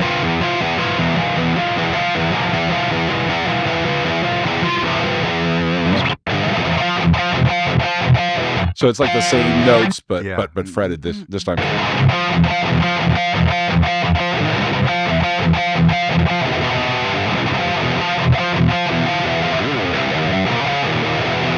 Look at that. Yeah, dude. Just like pure noise. Yeah, that's a fun one. Okay, so that's the Wacky Tuning? Yeah. Okay. So the only place that Wacky Tuning is coming in that song. There's a lot of songs we have that like I could play in different tunings because like it barely uses the high strings. Okay. And I think maybe that harmonic is probably the only place the high strings are even used in that song.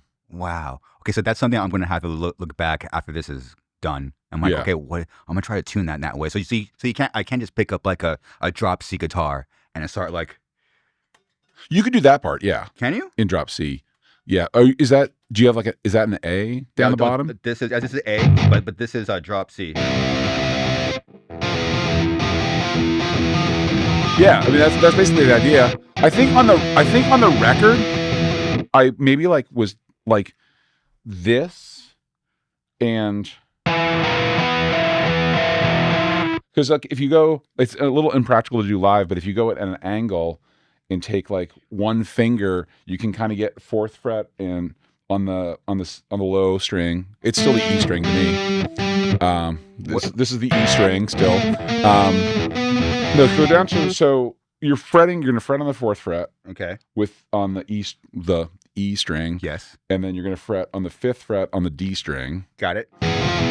That's right. And then you're gonna slap at the 12, 13, 14, 15, 15th and 16th fret, I guess. Or okay, yeah. No, sorry, 16th and 17th fret. Okay. But if you do, like, you can kind of just do like one finger sort of at an angle to get both of those. I think that's how I recorded it. Like, that doesn't sound right.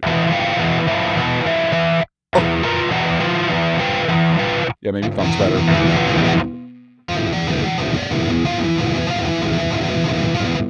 You know, your sound's like not that off. Yeah, you're pretty close. Oh, wow. Okay. It's cool. And I do that, like, I'm trying to think of, I do that somewhat regularly. I'm trying to think of another good example off the top of my head. I'll think of it. There's other songs that use that too. Were you just in like your room, just like I'm just fucking? I don't know. Wait, does Jane Doe use that? That's crazy. I honestly don't. It's funny. Like, do you remember the process of songs that you've written? Because some I don't really remember very much. Like when You the song's done, it's just like oh, we found it. It's always been there, and we found it. But like I don't remember like a lot about like what I was thinking about when I was writing or something, or like maybe it's just like playing for hours, fucking around, and then you happen upon a thing, and then it's like, I know. Actually, you know what I do remember about that one is like, I remember that Aaron, our old guitar player, had a where'd my pick go? There it is. He had a riff that was like the maybe I don't know if that song's not really verse chorus, but there's a part in that song that's like,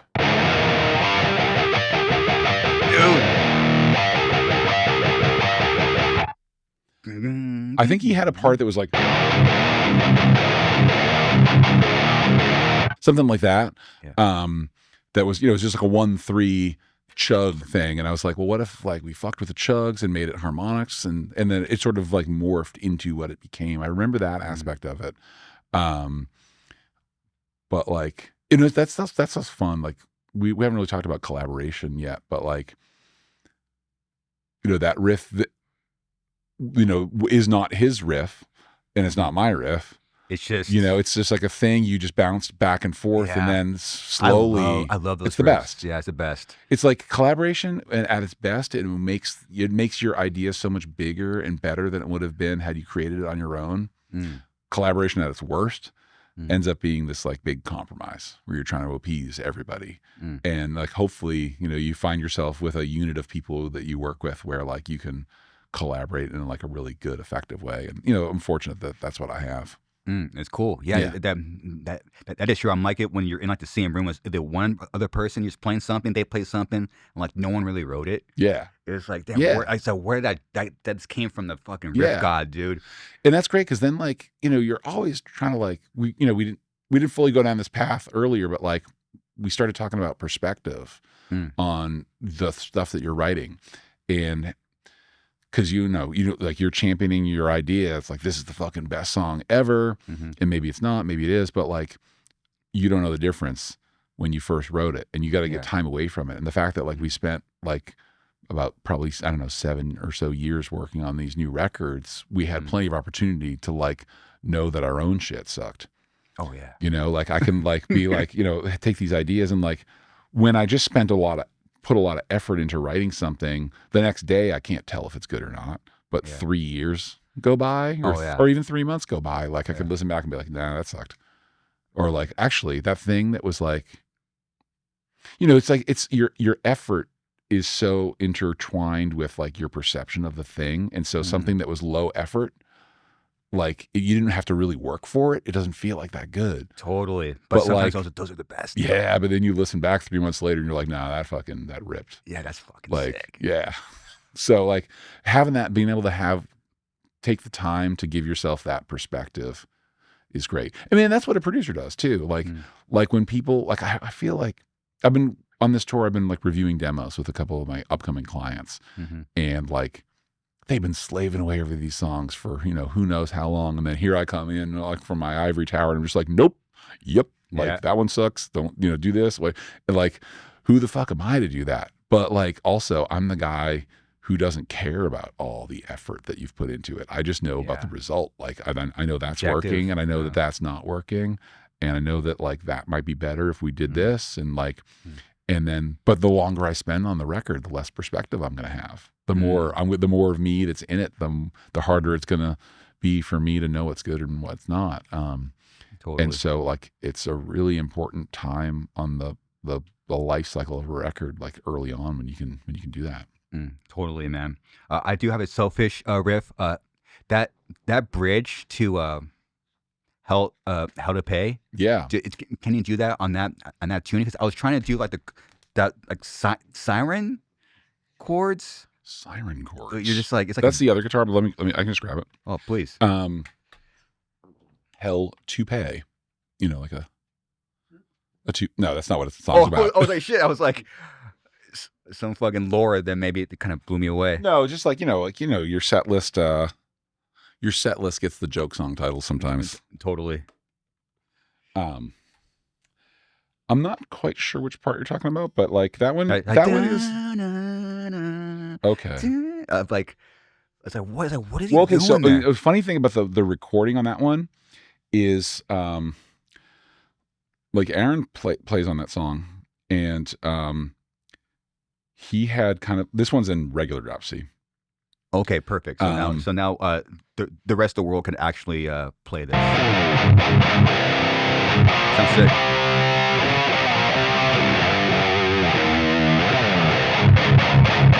Yeah.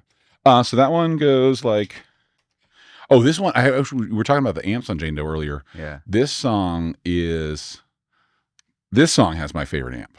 Oh, does it? Which is the Trainer YRM. Okay. I bought it for $99 in 1993, and they still only go for like $500-600.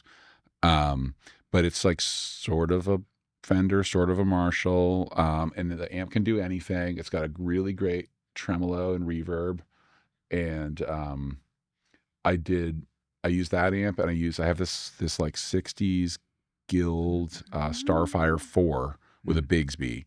I use that as the guitar in this one, and this song, the guitar and the stereo bass in the song too. So there's like 2 bass tracks that are hard panned. Oh, really? Yeah. Oh, damn sick. And then the guitar track was done. Yeah, the guitar track was done live. That's some like Jesus Lizard Worship. Oh, nice. The guitar track was done live. Like, so usually like recording this thing, like there'd be a guitar amp as a scratch track playing along with the guitar, but we opened up the doors to the ISO booth that the guitar amp was in for this song, and just let the guitar bleed into all the drum room mics and stuff. Oh, sick. So it's got like a little more air to it. But that one's like, let's tap out some tempos. Like,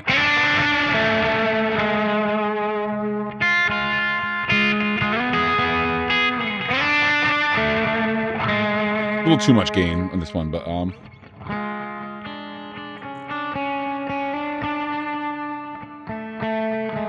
so that's like the or the intro, and then like when the verse starts playing, it's through I don't attempt to like duplicate this live, but that one's through a Smoky amp. Do you ever get one of those things? Smoky, no, I've never even heard of it. We're gonna pull it up. Yeah, of course we are. Yeah. Bring up Smoky amp. The Smoky amp. So they mine is not in a cigarette box, but they originally were just like they came in a cigarette box, and it's just like a it's basically like it's an LM30 386 chip that is it's like it looks like a little like DIP 08 like a TLO 72 chip, like it's just a small chip, but it's enough power to drive like a low impedance load, so you can drive a 4x12 with this thing, but it's got this little built-in speaker, and we just mic'd up that little speaker, so like the verse of that song has this like really kind of small sound to it that goes like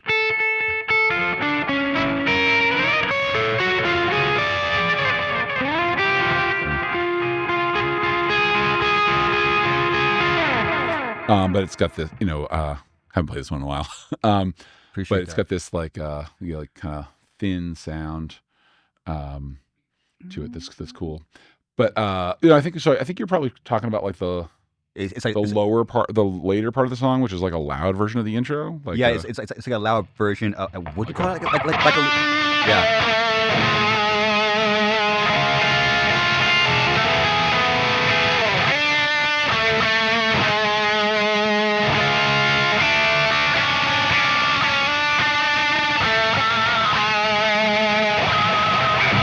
And I will sometimes use like pinch harmonics and something like that when it's like not a very metal thing. It's like big fan of this guy, pal of mine actually, Alex Dunham. He played a band called Hoover, and he was in this band called Regulator Watts that was like I was especially really into at that time, and he would do like pinch harmonic-y kind of stuff in a like such a not metal context, and it was really cool, especially with all that like delay. But what I was talking about Aaron playing is he had like a little different way of playing that part. Like I showed him the thing and he just never quite played it the same as me. And like, so it's like the way that it sounds on the record is neat because it's like two people's different interpretation of this one melody. Like there's like no rhythm guitar there. There's only bass. The bass sound is so huge on that song that there's no rhythm guitar. So it's just two guitar players playing the same like lead melody, but with like little different interpretations on how it goes. So there's like, in addition to the delay, there's like this kind of offset there that sounds neat. It makes sense because I was listening and like, there's like a dimension to it that I can't quite figure out what's going on, but that explains it. Well, there's another thing too with like the production on that record where like there's Matt. Well, one thing Matt and I disagreed about during the process was guitar width.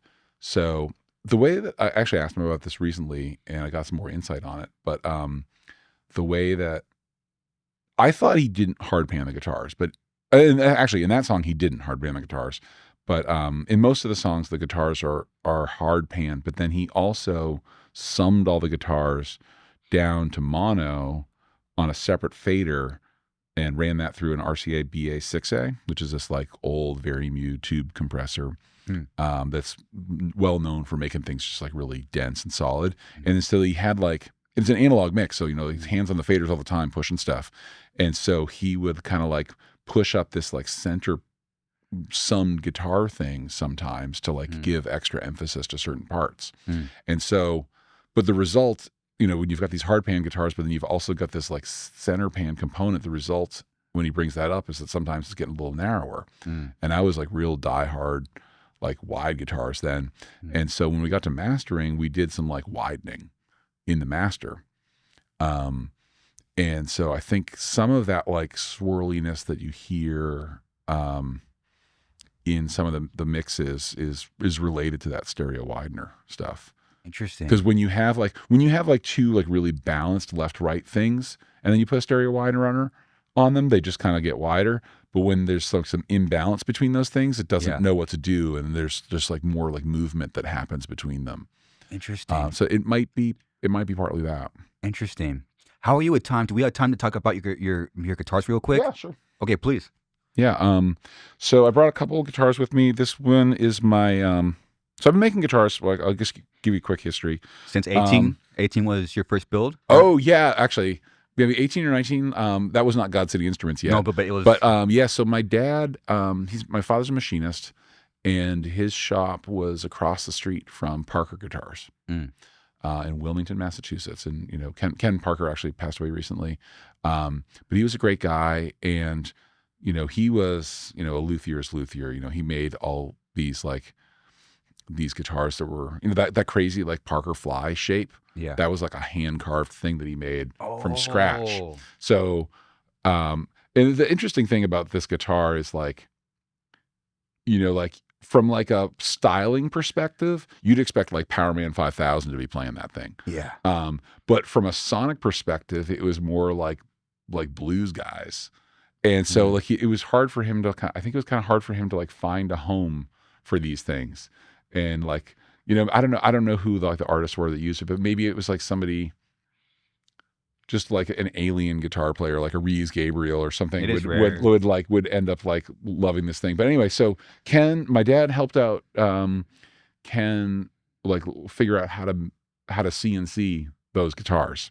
And so they were buds, and he gave me a body blank that was discarded from the Parker factory. And so, building a slab body bolt-on neck guitar isn't that big of a deal, especially if you're only building the body and the pick guard, and then getting the neck from like Warmouth or something like, or All Parts or something. And so, so that's what my dad and I did, just as like a little father-son project when I was like 18 or 19.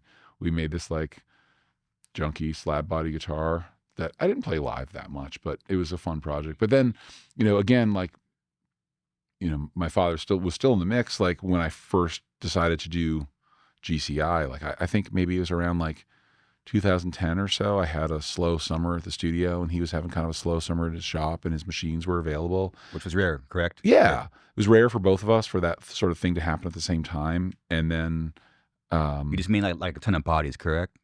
Yeah, so I had like a bunch of friends around the time that were asking them to like help me spec out guitars for them. Like, I actually, I help. Like if you ever saw Todd Jones play on a Strat and Nails, like that's a Warmoth that I helped them spec out and like put together and stuff. So I would do that for friends sometimes. And then as like some people were asking me that, I was just like, well, what if I just like made the body in the pick guard, and instead of like buying the Warmoth body, like we buy my shape, So I did that, and this actually, this might have been the first. No, this was maybe the second shape I came up with, but it was around the same time as like the original batch. And so, I cut a bunch of bodies at a shop, started experimenting and started learning about woods, and started like in doing everything custom orders for people, and like started learning how like other people's tastes weren't my tastes. And that's when I first started moving away from EMG. Like I was just like, there's no other pickup for me. I'm not even going to consider anything else. It's just like, I am EMG and that's it. And then like I started building guitars for other people, and they asked for other things, and so they got what they wanted. And I was like, oh, actually, this styling is cool, or this pickup is cool, or this like neck width is cool, whatever. Like, so I started learning, and as when you do work for clients, it forces you to broaden your taste, because you're not just doing it for yourself. You're like trying to make something that somebody else is happy with, and that's true for record making too. But it broadened my taste. And so anyway, I made about like maybe 50 guitars that way, like in my basement, in his shop, building with necks made mostly from Warmoth necks. And then I moved on. I had a couple of other short-lived contract manufacturer situations that didn't work out, but built some more guitars that way. And then now I'm working with this small shop in South Korea that are really good. They're still like, luthiers that have been trained in Japan and the States, and in some cases Korea, and there's like some CNC there, like with bodies, but it's still mostly like handmade guitars, and they're sourcing their woods internationally. So like it's like Canadian maple and that kind of stuff, and no like conflict woods, but still quality woods from around the world. So like the quality is every bit as good as anything made in the States. Nice. So this one's called the Constructivist. I also have a guitar that's essentially an upside down version of this body. That's called the Deconstructivist. Yeah, it's got like a little Mosrite inspiration, but also a little bit of Rickenbacker inspiration. I played in the guitar that I used live mostly in the Jane Doe era was a Rickenbacker 650. So like I've kind of taken some of that styling inspiration with me without it being cloned. Like nothing I've ever done has been like a straight clone. Even things that sort of look like cloney have been designed from scratch. And then pedals too. Like it's all like, I've taken inspiration from places, but I've always done my own thing with it. And the idea being that like, if you want the thing, just get the thing. And I'm gonna give you something like my take on the thing. Totally. But yeah, so anyway, I forgot, actually, just side note, I forgot to mention the guitar from Jane Doe is mostly a Guild Bluesbird. Okay. With an EMG in it. Okay. But it was like too nice of a guitar. And when I started touring with it, I was like, oh, this is too nice of a guitar for tour. Oh, like yeah. I'm going to switch over to the Rickenbackers. And they made mine was like a red flame top, but yeah, that black one with cream pickup rings, that was the shape. So it's sort of like a slightly scaled up Les Paul. Okay. It's a little bigger and I think a little more chambered than the average Les Paul, but basically, which is good for me because I'm a bigger guy. Yeah, that red one there, that looked exactly like that. Okay, sick. But it's just like a really nice guitar, and I remember like playing a show and like ripping the strap button out and be like, oh, yeah, I'm gonna stop touring with this. Still got it? No, so I traded it to Nate because the Rickenbacker 650 that I had was the 650 Atlantis, which is the turquoise one. Nate had, the one with the chrome pickguard, or no, the one with the gold pickguard. I forget if that's the Dakota or the Sierra, maybe. That one, yeah. So Nate had that one. Just total coincidence that we both had them. I traded Nate the Guild for that thing, so I just have two of the same guitar. Because like for me, like multiple guitars is more just about having like things set up in tunings than it is like about the different guitars sounding different. Okay. So like this guitar, even though this was a bolt-on and that's a set neck, they sound pretty close. It's the same pickup, and I'm using a shitload of gain, so like I can kind of use them interchangeably. And so that's what I did with those Ricks. Yeah, that the turquoise one was like the main one that I used, and put EMGs in those. Oh wow. Which they don't really fit. Like you Oh, gotta fuck with them to like make it work, and so they're all hacked up. What are the woods? Maple. So it's a neck through maple. So the turquoise one was all maple. On yours. Oh yes. On yours. Just to finish on the Bluesbird though. Nate ended up trading that again to Caleb Schofield, who's passed away. So actually, not his widow might have it. I'm not exactly sure what happened with that guitar. Anyway, so this one here is I actually forget if it's alder or ash. I think it's ash. Okay. I'd be able to tell if it wasn't a sparkle finish. But the neck is a toasted maple or roasted maple, whichever you prefer. And then the fretboard is this is rosewood. I'm usually like real big on Wenge. Okay. As a wood. It's like a little bit more mid forward. I love the way it looks. And like this other guitar I was playing earlier is kind of like a little bit of like a spoof on my most popular model, which is this shape. It's called a Craftsman, and it's this shape, but it's usually a Wenge fretboard and a Wenge top, and then the body is maple and chambered. Can I see this one? Yeah. Let's get a good shot of it. So that one's pretty lightweight because it's chambered. And like you notice on the tuning pegs, like they kind of look like they're cheap. They're actually like really high quality tuning peg, but they sort of look like a cheap tuning peg. And I use a lightweight tuner on that because the body's chambered and it helps like sort of balance it and not have too much neck dive. Nice. Yeah. So that's like the normal version of that is like much darker and uses a Wenge fretboard and a Wenge top. It's a little more mid forward than that guitar, but yeah, that thing's like, it's light. It's really lively. It's fun to play. And it uses my slug jammer humbuckers, which are like, if you look at those, it's like 12 slugs, no adjustable pull pieces, and the slugs are all like oversized compared to like most humbuckers.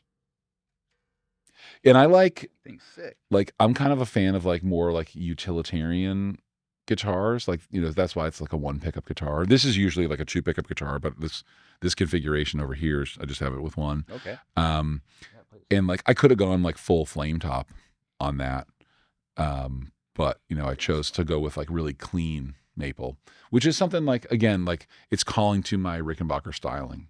Yeah. Like the Rickenbacker like maple glow guitars like very rarely have much figuring in them. It's beautiful, man. Now you can play Concubine. I'm about to play Concubine proper. You can teach me some of your riffs, dude. You fucking read my mind. You fucking jerk.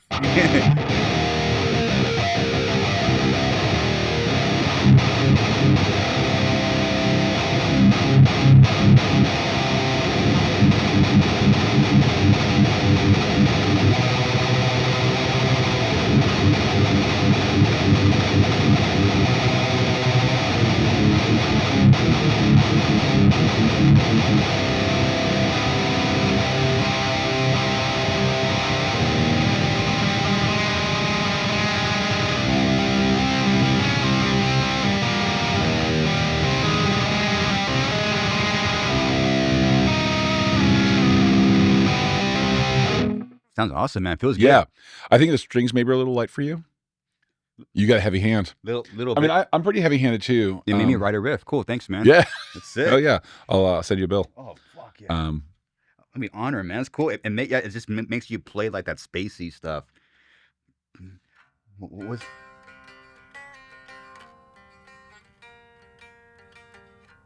Okay, I'm gonna remember that. Yeah. Well, hey, it's been filmed. Oh, it is. Yeah. I forget sometimes. Yeah. Have you seen that like stenographer that works for Metallica? No. They do like a whole bunch of like just like Metallica podcasts, and they like talk to the people and stuff that are like in their camp and stuff. And they have like a full-time stenographer. Wow. Who's musical. And she's just like, she's taking notes on like all their conversations, but also like, if you're like James and you like come up with that riff, and like, she's like writing down what it is and stuff. And like, so later on she'll be like, yeah. On like May, whatever this is, like at at 1:21 p.m. like you came up with this thing and stuff. What And the yeah, fuck? That is crazy. yeah. Wow. I don't think I want that. Imagine like, because you always get into those arguments with like, no, you said this. Oh, of course. Or like, and they're like, no, actually at 3:47, you said this. Like, God damn it. Oh no, I couldn't. Yeah, I couldn't live like that. Yeah. Well, Kurt, we're gonna round third here. I know. Okay. I know that we got to get you back. We close off every podcast the same. We do. Yes, and what are first off, thank you for being here. I know I've heard you say you don't like to talk about favorites. I've heard you say that. It makes me anxious. Yes. So let's. I'll try though. Okay, let's. Favorite new metal records? We haven't talked about Head. Shit, yeah. Oh fuck. Okay, let's. I can make it quick. Please. Yeah. So I got this just to preface this, I'm not really a new metal guy. I'm like a little bit the wrong age for it. Yeah. But respect. And I get this like random email one day for someone looking to book the studio for Head. Yeah. And it was like, what is going on here? Yeah. Like, is this not the kind of like I'm not on his radar, Yeah. And I start like, checking out the URL and the phone number and kind of like doing the reverse number lookups and trying to figure out what's going on here. It's like substance abuse oriented like counseling service that is like trying to book studio time with me. And I'm like, oh wow, what's going on? Did he fall off the wagon or something? Like what?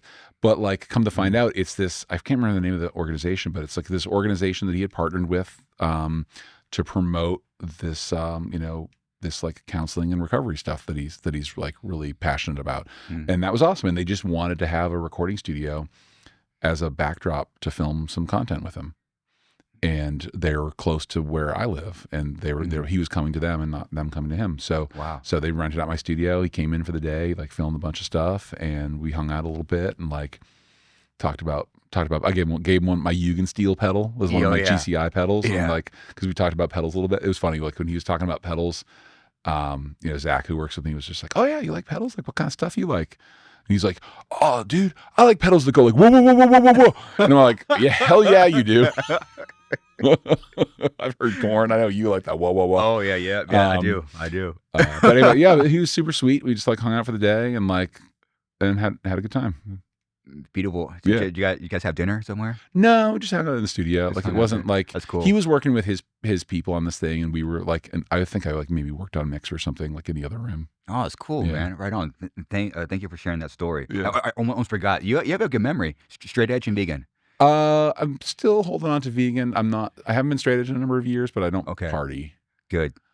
That's a whole thing. We can talk about that, but that's a whole thing. But deep respect too. Deep respect for straight edge. But yeah, it's like I'm not straight edge anymore. But I'm also not a partier. You're very clear headed. Thanks. It's cool, man. I quit coffee on this tour. Oh my god. I'm like one of the lucky ones that doesn't get like caffeine headaches. Yeah. So, and my wife's like, it hasn't been agreeing with her lately. So like, I figure like I'm already out of my element, like I'm out of my routine by going on tour. Yeah. So maybe it'd be easier for me to quit on tour. Yeah. And so far it's been okay. It's been like, I nice. don't know, a week and a half or so since I've had a cup of coffee, and I feel good. And congrats. Yeah. That's cool, man. Well, what are, so there's no rules. I keep telling people there's no rules. It could be any era, any genre, any year, no rules. What are 3 records for people to check out? Ooh, 3 records for people to check out. Well, Elvis Castillo. Well, no, honestly, you were listening to was it the This Year's Model earlier? Yeah. That record rules. The rhythm section. Okay, so one thing I love in music is a rhythm section, drummer in particular, that really propels a song forward. Like a drummer doesn't just keep a beat. A drummer is the one that like sets the pace of the song, that like pushes a song forward.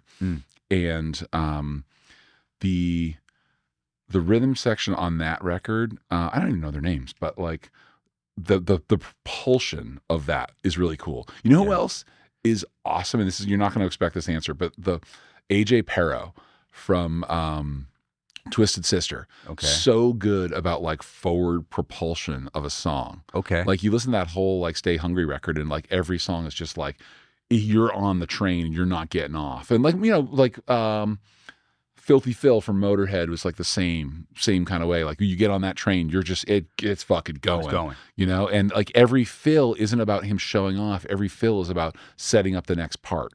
And it's like, we're not going to do hi-hat on 2 riffs in a row. We're going to, like, if, you know, the verse is on a hi-hat, the chorus is going to be on a ride. And like, it's always moving us forward to the next part. So like, yeah, like this year's model, Elvis Costello. And honestly, like a lot of the sort of things from that like Nick Lowe universe at the time is really cool. You know what's fucking really cool is the early Huey Lewis stuff. When he was like kind of working under Nick Lowe in the UK.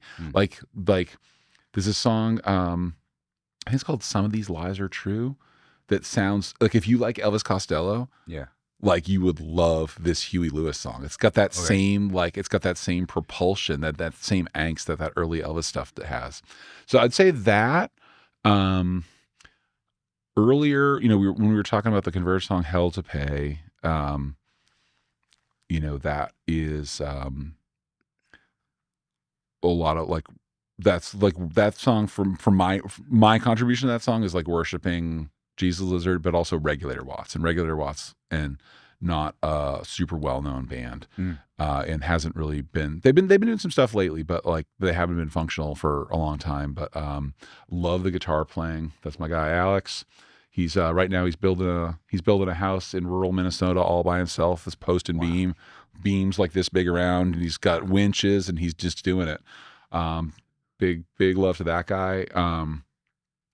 His guitar playing was really influential on me. Like the others, you know, I'm drawing things from a lot of places, but like his work in Regular Watts especially, and Hoover, I love. So I would say check out the Regular Watts LP. I forget what it's called. The Aesthetics of No Drag is the Regular Watts. Yeah, Watts Regulator is a plumbing thing, and so I'm assuming Regulator Watts is that's the record. Yeah. Oh, cool. So okay. I love that record. It's like it's a deeply emotional record. It's sort of more informed by like first wave emo, I guess, and Chicago math rock, without really being like without caring about it being a genre, with just like making cool, powerful songs. So what else? So that's 2 records, and then a third record. You know, one of my top hardcore, we were talking about this in the van the other day. One of my top hardcore records of all time is Born Against 9 Patriotic Hymns. And they were like so when we were first getting into hardcore, it was like the late 80s, early 90s, and like New York was on top at that point in time. Like that was kind of like the golden age of New York hardcore, but they were also kind of like sort of setting the tone for hardcore worldwide at the time. And like the way that like they were maybe like the first scene that I knew of. I mean, there's exceptions, of course, but they were the first, like, as a scene that I knew that kind of like was able to pull from metal and pull from punk and create a thing that was a fully formed idea. You listen to like Converge in the 90s, and we're trying to do that too, but we're not like, hadn't quite figured it out yet. Yeah. You know, like I'm writing Inspector Gadget riffs. Oh yeah. And like, I love an Inspector Gadget riff, but like, you know, it's like what I would call partcore. Okay. You know, it's like, it's this part and that part, and we're kind of mashing them all together. But anyway, Born Against was, and so within that New York hardcore scene, you've kind of got like 2 venues that are like equally important, but kind of to different hardcore worlds. Is like ABC No Rio and the CBGBs. And Born Against would be like my kind of top ABC No Rio hardcore band from that era. And I think like a lot of like the taste making, like the Hardlore guys, good buds of mine. Like I love what they do. Their taste making, the kind of, and like their perspective on like that golden age of New York hardcore is maybe a little more in the CBGB's camp. Yeah. Whereas like my perspective and like the rest of our band's perspective is more like in the ABC No Rio camp. So I got to like put over Born Against. Also like Nausea, Rorschach, Citizen's Arrest, Hell No. There's a lot of real.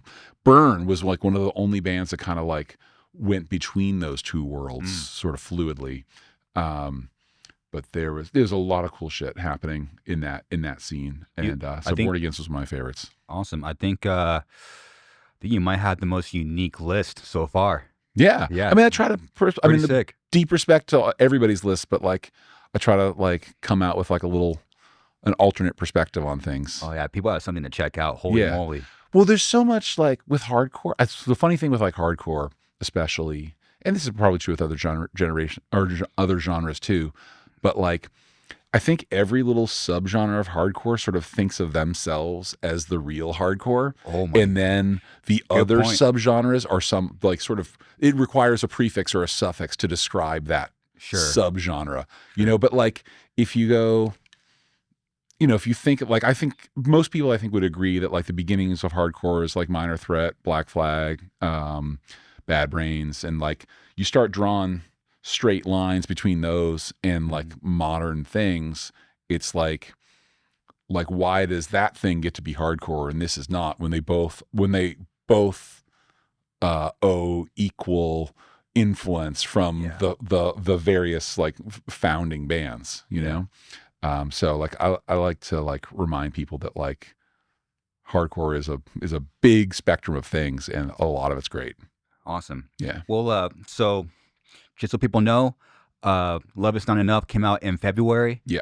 And Hum of Hurt. Hum of Hurt is out now. Yes. Because it comes out a week after. So 2 records, 1 year. You have a lot of music to check out. I figure we got 3 or 4 more albums coming out this year. Oh, sure. Hell yeah. Oh yeah. Well, Kurt, thank you for your time, man. Yeah, it's been awesome. I was honored, man. Thank you so much for having me. This has been Pleasure, cool, man. Thank you. All right, everyone. Love you guys. See ya. Awesome.